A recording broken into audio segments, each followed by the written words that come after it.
자, 다음 주제로 가겠습니다. 정의나 미안해란 목소리 지금 각계각층으로 많이 퍼지고 있습니다. 그리고 정부에서도 뭐 여러 가지 대책을 좀 내놓고 있는데요. 그럼요. 이 주제 지금부터 진행해 볼 텐데 먼저 정부와 국회에서 여러 가지 목소리도 나오고 있는데 그 내용부터 영상으로 확인해 보겠습니다. 그동안 정부가 여러 차례 대책을 마련해서 추진하고 있음에도 정인이 사건과 같은 충격적인 아동학대 범죄가 근절되지 않고 있어 총리로서 송구스럽고 안타깝게 생각합니다. 아동학대 가해자를 강력하게 처벌하기 위해 양형기준 상향을 법원에 요청하고 입양 절차 전반에 걸쳐 공적 책임을 한층 강화하는 방안을 검토할 필요가 있습니다. 다시는 정의인 사건과 같이 안타깝고 가슴 아픈 일이 있어서는 안 되겠습니다.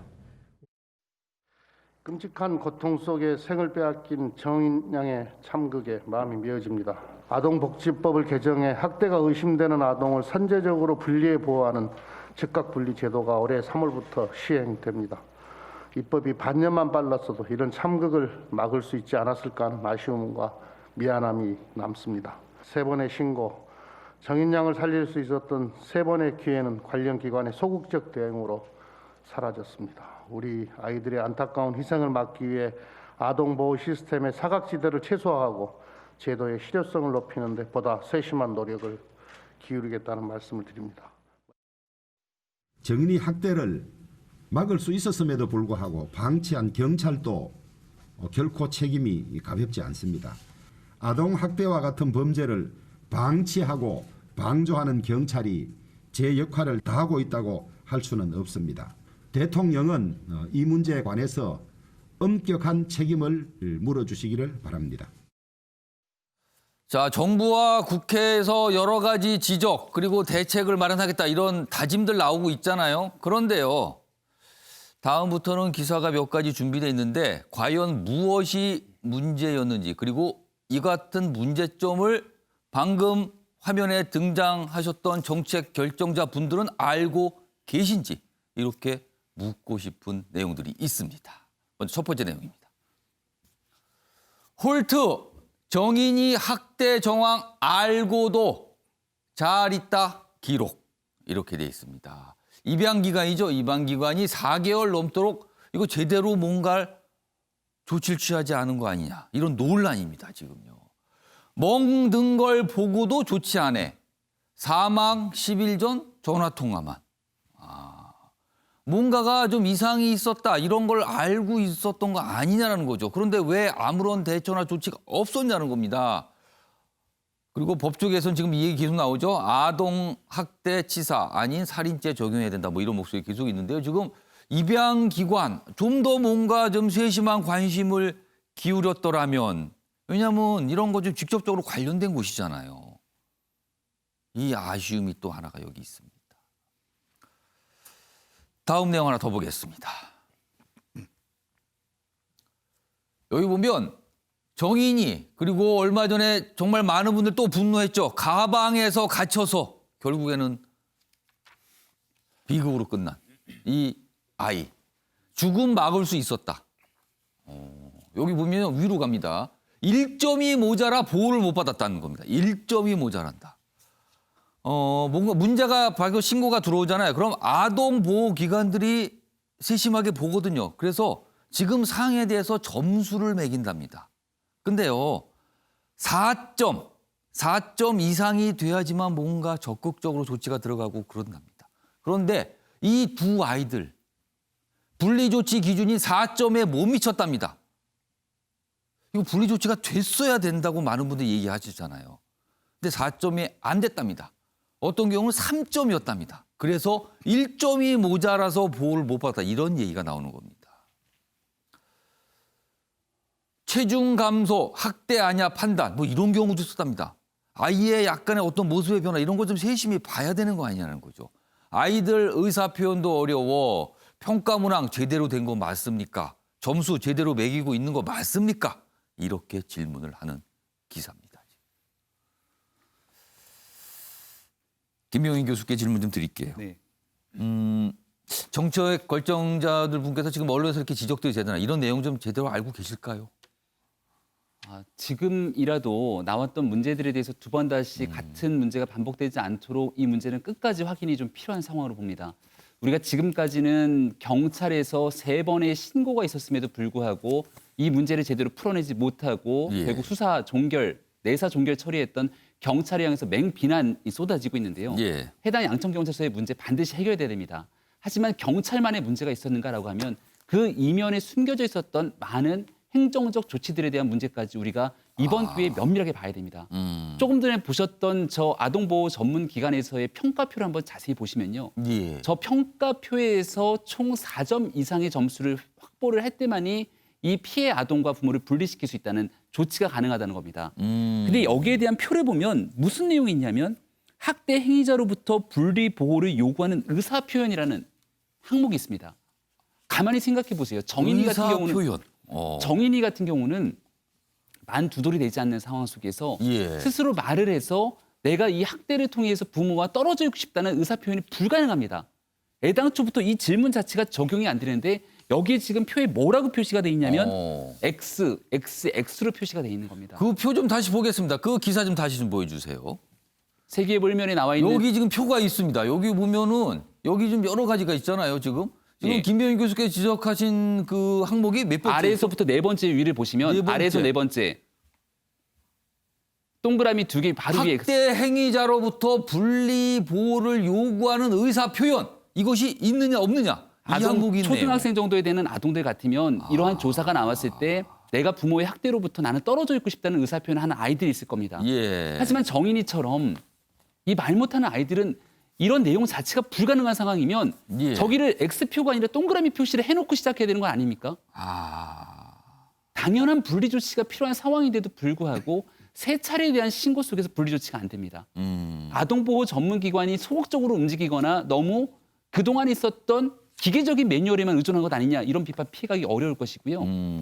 지금 현재 제일 첫 번째 이게 일반적인 그 가정과는 조금 달리 예. 입양 가정의 문제이기 때문에 홀트 아동복지처럼 예. 입양 가정 내의 관리를 통한 문제 해결에 대한 가능성들이 분명히 있었습니다. 여기에 대해서도 이 아이에 대한 기록을 하면서 첫 번째 신고를 받고 면담했을 때 나타났던 멍에 대해서 제대로 해명하지 못했던 상황임에도 불구하고 이 문제를 풀어내지 못했던 상황들을 보게 된다면 예. 이 입양 가정에 대해서 정말 모든 일들이 제대로 잘 이루어지고 있는 건지 이 아동 학대를 통해서 우리 사회는 이 어린 아이들을 보호할 수 있는 제도와 시스템을 제대로 갖추고는 있는 건지 이런 복합적이고 총체적인 질문을 던질 수밖에 없습니다. 자, 오늘 두 가지 내용 먼저 소개 드렸는데요. 뭐 첫 번째 내용은 국회의원실을 통해서 어떤 자료가 입수가 됐고요. 그 자료에 나와 있는 내용들 좀 소개한 기사고요. 두 번째는 이제 언론사 취재를 통해서 이런 내용들이 문제가 아닌가 이렇게 지적한 기사입니다. 물론 여기에 등장하는 기관들 여러 가지 사정이 있을 수도 있습니다. 그리고 뭔가 지금 이 기사에 대해서 좀 더 해명할 게 있을 수도 있습니다. 그러나요. 일단 뭔가는 아쉽다. 최소한 아쉬운 지점이 곳곳에 있었구나. 이런 거는 좀 알 수 있게 하지 않나 싶습니다. 지금 이런 기사 오늘 좀 굉장히 주목을 좀 끌고 있고요.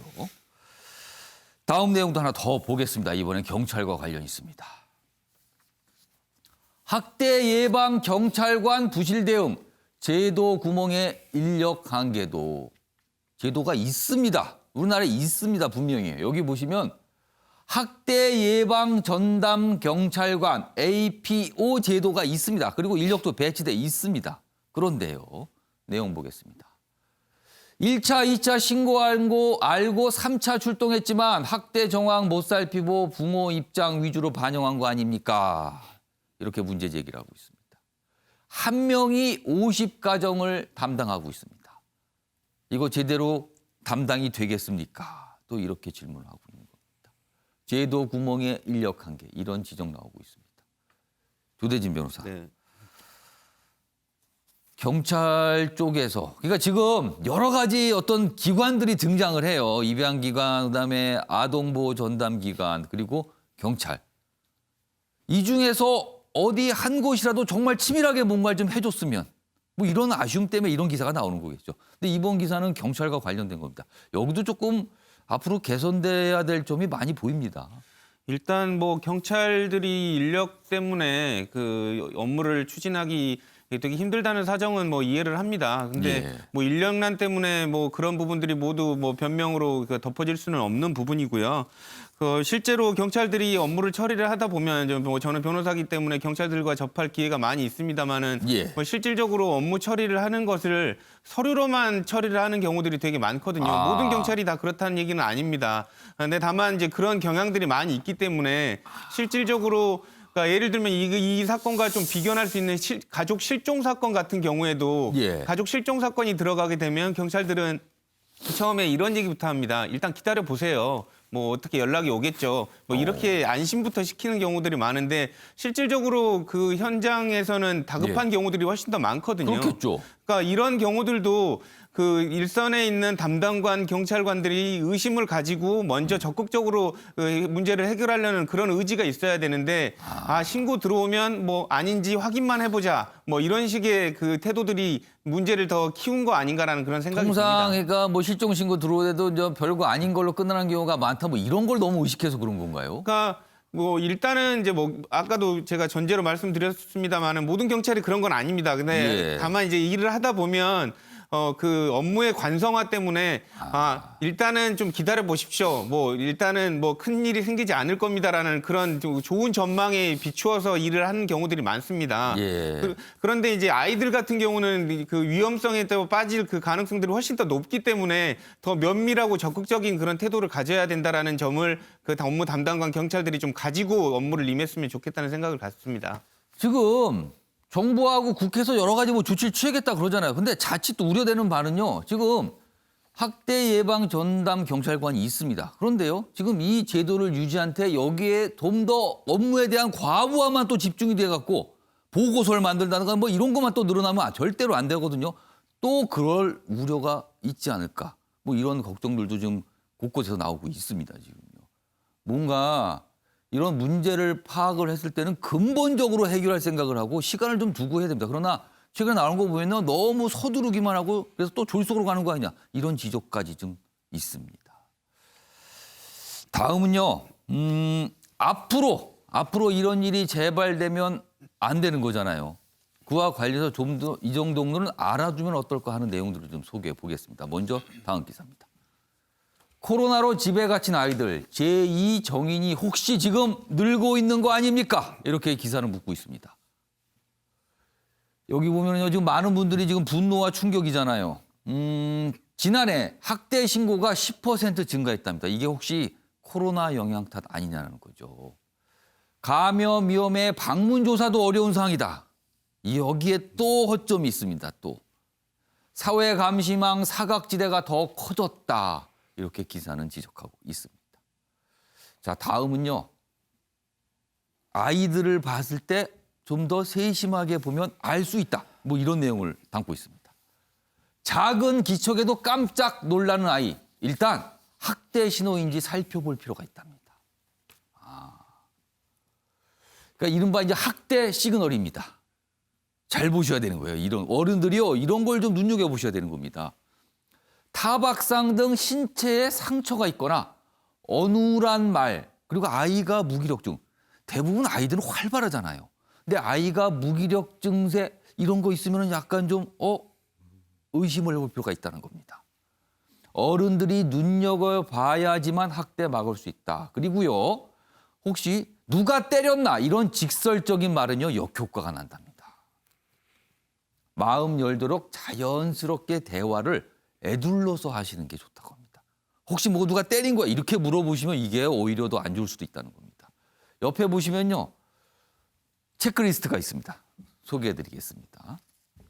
여기 보시면요. 뭐 이런 거 앞서 소개해드렸는데 뭔가 상흔이 있다. 일단 의심해 봐야 되고요. 그리고요. 겨드랑이, 팔뚝 안쪽 등 다치기 어려운 부위에 상처가 있다. 이거 더욱더 한번 세심하게 보셔야 된다는 겁니다. 그리고 아이가 또래에 비해서 왠지 체구가 너무 작다. 요것도 좀 잘 보셔야 된다는 겁니다. 밑으로 갑니다. 그리고 작은 기척에도 놀라는 듯 위축되고 겁에 질려 있는 아이. 이거 문제 있을 수 있다는 겁니다. 그리고 나이가 웬만큼 됐는데도 의사를 제대로 표현하지 못하거나 매우 짧은 단문으로 답을 할 경우 여기 역시 좀 잘 봐야 된다. 이렇게 좀 자세히 소개가 돼 있습니다.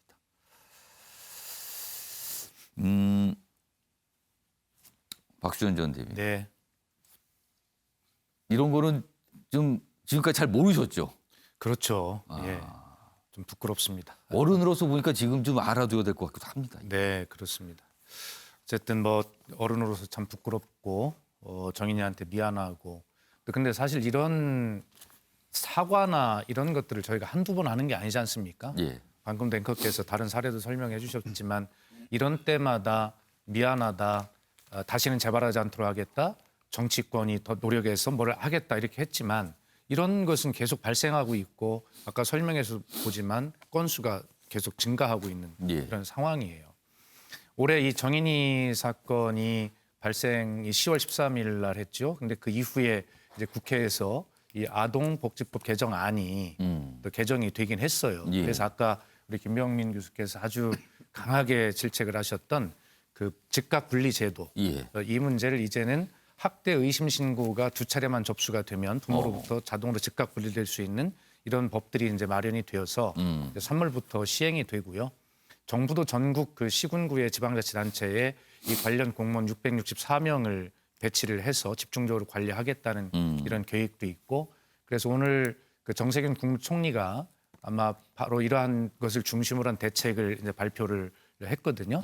하고 이제 잘 지켜보시면 되고 또 국회에서 현재 아동 학대 방지와 관련된 이런 법률 개정안이 지금 계류 중인 것이 현재도 한 80건 정도가 있습니다. 예.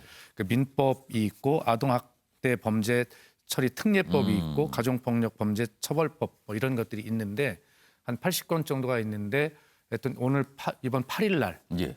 8일 날 임시국회 이제 마지막 날인데 이날 본회의가 이제 합의가 됐지 않습니까? 예. 그래서 이제 긴급하게 이 아동학대 관련 법안을 빨리 처리하기로 이제 여야 원내대표 간에 합의가 됐습니다. 예. 할 텐데 문제는 아까 말씀드린 대로 이런 일이 벌어질 때마다 이 아주 소동스럽고 소란스럽고 뭔가 생색내기식 뭐 급속하게 뭐 이러한 어른들의 이 땜질식 처방이 너무 부끄럽다는 생각이 들고요. 예. 그래서 여야 원내대표에게 좀 주문을 드리면 기왕에 이런 내용들은 어떻게 해드리는지는 우리가 다 잘 알고 있는 내용들입니다. 그런데 여야의 정쟁 때문에 사실은 심도 있는 법안 토의가 안 되고 속도가 늦어진 것 아니겠습니까?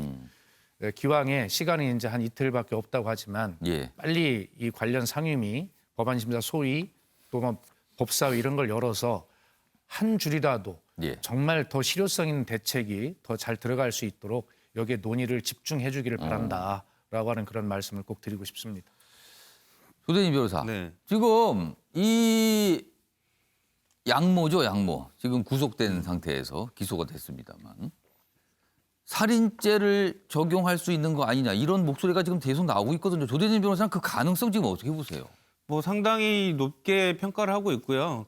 그리고 이제 그 법조계에서도 이제 미필적 고의, 그러니까 지금 정인 양 같은 경우에 있어서는 복부에 치명적인 그 폭행을 당해서 지금 사망한 걸로 지금 뭐 이렇게 학대를 받은 걸로 지금 뭐 알려지고 그런 내용들이 있거든요. 알려지고 있습니다. 네. 지금. 그렇기 때문에 이런 부분들을 비춰 본다면 여러 가지로 그 고의, 살인에 관련된 미필적 고의가 있었던 걸로 그 추정할 수 있기 때문에 아동학대 치사죄보다는 공고형, 그러니까 아동학대 치사죄도 법정형 자체는 높습니다. 무기 또는 5년 이상의 징역으로 높지만 살인죄보다는 법정 그 대법원 양형 기준에 있어서는 좀 낮거든요. 그렇겠죠. 그러니까 그런 부분을 따져볼 때 미필적 고의를 인정을 해서 살인죄로 처벌하는 게 더 낫지 않겠느냐라는 그런 의견들이 나오고 있는 상황입니다.